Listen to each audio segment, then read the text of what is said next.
these religious wars and Protestants versus Catholics, especially in England and all over Europe. And after much bloodshed, the kings and leaders came up with a solution. Whoever was in charge of a region, his religion would determine the religion of that region. So if your king was Catholic, it would be a Catholic region. If your king was Protestant, it would be a Protestant region. Now, this had a lot of implications in England, which meant that those outside of the monarch's Anglican religion were seen as a danger to them. So this included a group of people called the Puritans, who had developed their own brand of Protestant Christianity, and their fierce belief in their God-given right to liberty caused them to flee England and form a new society in this new world across the Atlantic that had been discovered. Of course, these Puritans become the people we know as the Pilgrims. And we all know the Thanksgiving story, and the Pilgrims come to the New World and establish the first colony, and then, of course, we know what happens from there. Now, you could go out on a limb and say that it's possible that without the Reformation, there might not even be a United States. So think about this.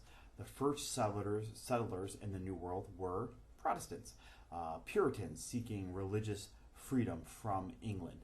Without the Reformation, there's likely no Puritans and no Pilgrims to come to the New World. Religious freedom was very important to them, but after what they'd suffered under the English kings for so long, so was forming a free civil society. The new settlers that came to the New World were fearful and loathsome of anything that resembled someone having unchecked, undue amount of power over citizens. So this new Puritan view, itself coming from the Reformation, had a major influence on the early formation of our country.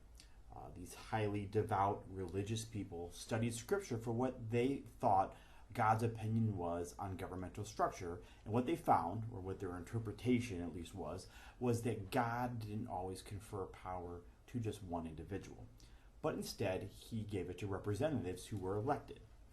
So the Puritans enshrined this belief in their Mayflower Compact, and they began to form a free society, also built around free markets and rugged individualism, also ideals of the Puritan ethic, and these also would become ideals in the new country that would be founded years later. And those principles would be passed all the way down to our founding fathers.